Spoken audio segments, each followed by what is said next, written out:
अब पुलिस ने, अब शिक्षक को तो दंड मिल गया जी, उसको तो हथकड़ी डाल के ले गई पुलिस। अब उसके माता पिता को दंड नहीं मिलना चाहिए? क्या वो उसके दोषी नहीं है? और यदि उनको नहीं छोड़ा तो उसके लिए हम पूरा आंदोलन करेंगे। जो कुछ काम होगा रोडों पे उतरेंगे और चक्का जाम करेंगे कि अपने बच्चे को फोन न दें और गतिविधियों पर ध्यान रखें। और शिक्षक का सम्मान जैसे पहले से होता रहा है उसी तरह से उनकी दृष्टि से देखा जाए, ना कि एक मुजरिम की दृष्टि से देखा जाए। नमस्कार, स्वागत है आप सभी का सिटी एक्सप्रेस न्यूज चैनल में। मैं आपके साथ परविंदर गिरी ज्ञान भारती पब्लिक स्कूल में मौजूद हैं, जेवर में मौजूद हैं। आपको बता दें हर प्राइवेट स्कूल से टीचर्स हैं, अध्यापक हैं और आपको बता दें प्रिंसिपल भी हैं। क्या कहना चाहोगे सर, आज इस स्कूल में सभी टीचर्स वगैरह बैठे हुए हैं, क्या कहना चाहोगे? हम ये कहना चाहते हैं, मान लो विद्यालय में घटना घटी और बच्चे ने सुसाइड किया, तो प्रशासन ने एक साथ सीधा ही उन्हें अरेस्ट क्यों कर लिया? जब पूछे सही क्या कारण है। जो टीचर को अरेस्ट किया था उसी के विरोध में सभी जो शिक्षक हैं, ये गुरु हैं, बच्चा इनके लिए कोई दुश्मन होता है क्या? ये सारे हथकंडे अपना करके बच्चे को सही रास्ते पर लाना इनका कर्तव्य होता है। जो वो परिवार है जो उसे दुश्मनाई मान रहा है, क्या वो उसका हिस्सेदारी है? क्या जमीन बांटता है उसका? या वो बच्चा पढ़ लिख करके आगे कामयाब हो जाएगा, उसकी तनख्वाह लेगा क्या? हमारा तो केवल यही है कि समाज की सेवा में लगे रहते हैं कि बच्चे जो है सही लाइन पर कोई तरीका हमको अपनाना पड़े, समझाना पड़े, बुझाना पड़े, पुनिशमेंट भी देना पड़ता है, थोड़ा बहुत प्यार भी करना पड़ता है बच्चे से। बिना जांच के ही गिरफ्तार कर लिया। जांच होनी चाहिए, उसके बाद में जो आगे प्रक्रिया है, अगर दोषी पाए जाते हैं तो उन्हें जो सजा कार्रवाई। उधर एक बात देखिए, और भी जो है समाज के अंदर सारी चीजें हो रही हैं। कोई घटना घटती है तो जांच बैठा दी गई है, कई कई महीने कई साल गुजर जाती हैं, वो जांच ही पूरी नहीं होती। और यहाँ पर जांच के बाद बात नहीं आ रही है, सीधा अरेस्ट करके जेल भेज दिया। यहाँ तक भी सुनने में आ रहा है कि उसकी जमानत है वो भी बर्खास्त कर दी गई है, जमानत में जो है उनको रिलीफ नहीं दिया गया। सर मेरा कहना ये है कि इस जो भी घटना घटी है इसके लिए पूर्ण रूप से शिक्षक ही दोषी नहीं है। इसके लिए उसकी परवरिश करने वाले जो माता पिता हैं वो भी उतने ही दोषी हैं। कि भाई जिनको ये नहीं पता कि हमारा बच्चा स्कूल में जा रहा है और वो उसकी एक्टिविटी क्या है स्कूल में। स्कूल ने मोबाइल लाने के लिए स्कूल में सभी स्कूल मना करते हैं, तो क्या उसके माँ बाप जब जो उसकी परवरिश करते हैं तो उनको यही नहीं पता कि उसका बच्चा स्कूल में लेके क्या जा रहा है। और लेके अगर चला गया तो स्कूल में जो शिक्षक बैठे हैं क्या वो उसके दुश्मन थोड़ी है? भाई वो उनका तो एक कर्तव्य है कि यदि डिरेल्ड कोई बच्चा है तो उसको रेल की वो पटरियों पे लाके उसको सही तरीके से जिंदगी पिलाया जाए बच्चे को। यदि शिक्षक अपने उस कार्य को ही ढंग से नहीं करेगा तो फिर उसको शिक्षक कहलाने का भी अधिकार नहीं है।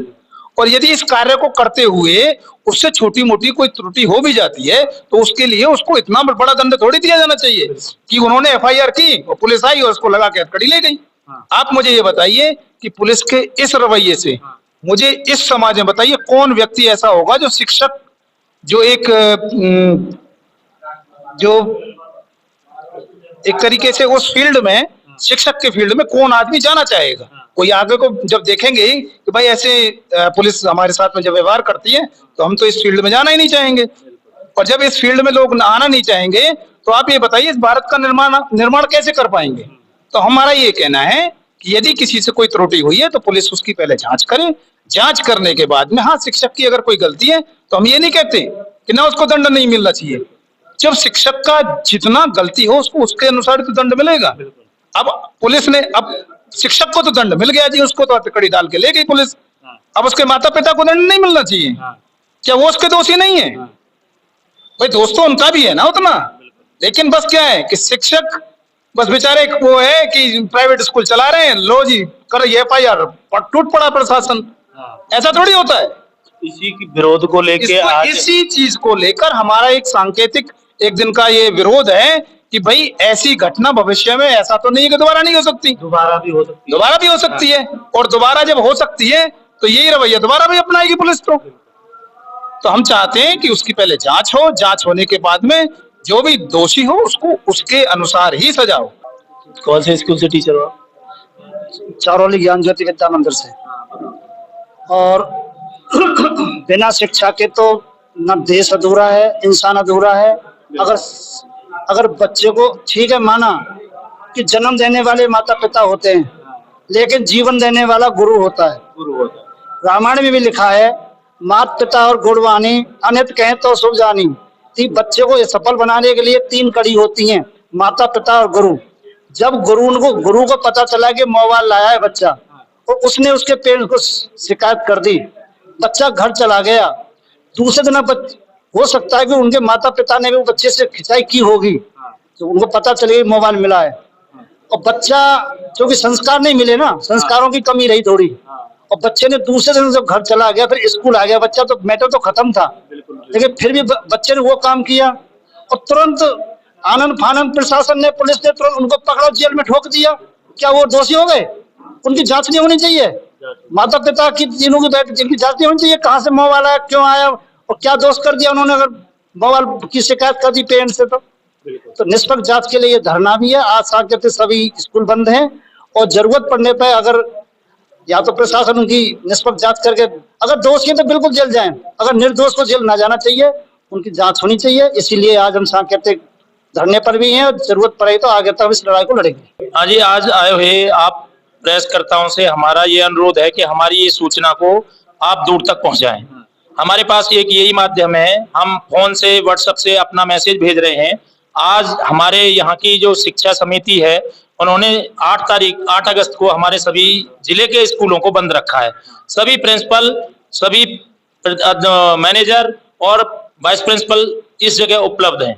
आजमगढ़ की जो बच्ची है, जिस स्कूल में ये फोन लेके आई, शिक्षिका ने उसका फोन पकड़ा और वो प्रिंसिपल मैडम के पास लेके गई, और उन्होंने बताया, उनके अभिभावक को अवगत कराया। अवगत कराने के बाद ये कहा कि आप अपने बच्चे को जो फोन दे रहे हैं, इसकी क्या गतिविधियां हैं, और इस फोन में कुछ ऐसे तथ्य पाए जा रहे हैं जिससे आपके बच्चे के जो सोच है, मानसिक स्थिति है, वो खराब स्थिति में जा रही है।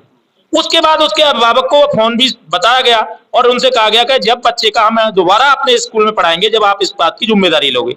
मगर उस बच्ची ने उससे स्कूल से 3री मंजिल से छलांग लगाई और वो अपना जीवन लीला उसने समाप्त कर दी।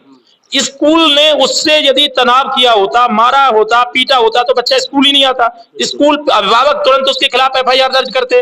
ये प्रशासन ने जो काम किया है, ये जितने स्कूल वाले हैं, सब लोग इससे भयभीत हैं कि कल को हमारे साथ भी, हमारे स्कूल में भी बच्चे फोन लेके आते हैं। अक्सर 1-2 फोन प्रत्येक दिन ये स्कूल के अध्यापक, अध्यापिका, प्रिंसिपल, मैनेजर के पास जमा होते हैं। उनके अभिभावक को बुलाया जाता है कि आपका बच्चा ये फोन तुम्हारा लेके आया है, भाई का लेके आया, चाचा का लेके आया, मम्मी का लेके आया। कुछ बच्चों की जो शिकायत आती है कि घर वालों ने फोन ही इनेबल नहीं कराया है, जो 11-12 के बच्चे हैं, और उसके पास फोन कहां से आ गया। जब अभिभावक बताते हैं तो ये बहुत सोचने का विचार है कि बच्चे के पास फोन कहां से आया है और उस फोन की एक्टिविटी क्या है। तो ये हम शिक्षा को अच्छा करना चाहते हैं, हम बच्चों को ज्ञान देना चाहते हैं, हम सारे बायोलॉजी के अंतर्गत काम कर रहे हैं, शिक्षा दे रहे हैं, बच्चों का भविष्य उज्जवल कर रहे हैं, देश के उज्जवल कर रहे हैं। मगर बात यह है कि सबसे पहले हमें ही आरोपी बना दिया जाए, हम ही को दोषी बना दिया जाए। हमने किसी स्कूल वाले ने तो फोन नहीं दिया, आप बताइए किसने दिया फोन। दूसरी बात है, फोन मिला घर से मिला या उसके जान पहचान से मिला, और उस फोन का जो दुष्प्रयोग हुआ वो बच्चे के माध्यम से हुआ। शिक्षक और शिक्षा तो उस बच्चे को अच्छा करना चाहते थे और इतनी बात के लिए उनको पीड़ित कर दिया गया। हम लोग ये चाहते हैं कि हमारे साथ भी कोई अप्रिय घटना न घट जाए, हमें भी दोषी करके कहीं जेल न भेज दिया जाए। ऐसी बहुत सारी शिकायतें आ रही हैं। कोशिश है कि प्रशासन से, शासन से अनुरोध है कि आज तो हमने SDM साहब को ज्ञापन सौंपा है, आगे हमारी टीम DSA साहब के पास भी जाएगी, DM साहब के पास जाएगी, और यदि उनको नहीं छोड़ा तो उसके लिए हम पूरा आंदोलन करेंगे। जो कुछ काम होगा रोडों पे उतरेंगे और चक्का जाम करेंगे, और प्रिंसिपल और जो शिक्षिका है और जो बिल्कुल दोषी नहीं है तो उन्हें छुड़वाने की पूरी जोश रहेगा, कोशिश रहेगा, और सभी लोगों का मानना है कि वो सुरक्षित अपने घर आए, जिससे वो अपने शिक्षा का काम कर रहे हैं, ना कि किसी को दोषी करना, ना किसी को मारना, ना किसी को पीटना। किसी तरह का हमारा किसी बच्चे से द्वेष नहीं है और ना हमें कोई शिकायत है। तो मैं अपनी वाणी को इस बात पर विराम करता हूं और आपके माध्यम से मैसेज देना चाहता हूं। मैं DPS स्कूल रघुपुरा से आया हूं, क्योंकि भाई मैं भी पीड़ित हूं, मैं भी स्कूल चला रहा हूं, बच्चे मेरे यहाँ भी पढ़ते हैं, फोन मेरे यहाँ भी लेके आते हैं, मेरे टीचर भी मेरे पास प्रत्येक दिन किसी न किसी बच्चे का फोन लेके आते हैं। मैं अभिभावक को बुलाता हूं, उनका फोन उन्हें सौंपता हूं।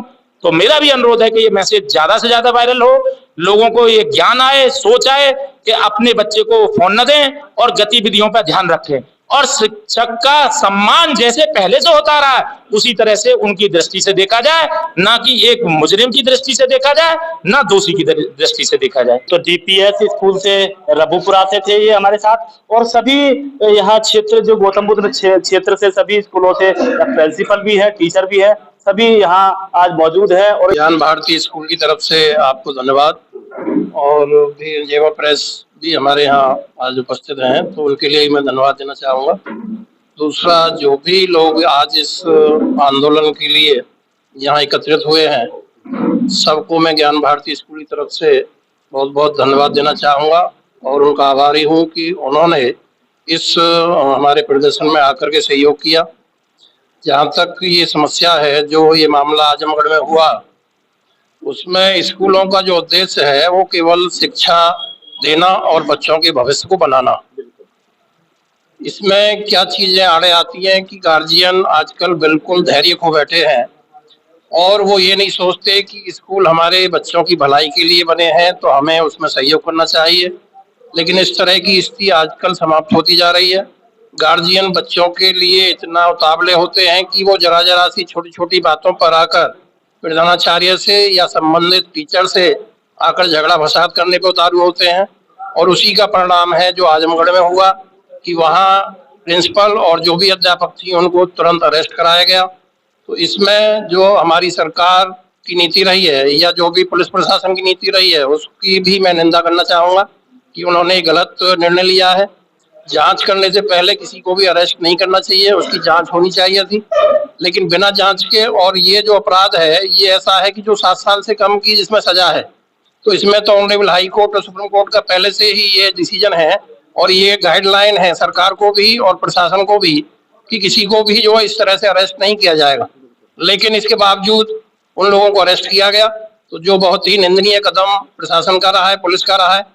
तो आगे हम यही चाहेंगे कि आगे इस तरह की कोई पुनरावृत्ति ना हो और जो कार्रवाई उन लोगों के खिलाफ गैरकानूनी रूप से हुई है उसको तुरंत समाप्त किया जाए, उनको रिहा किया जाए।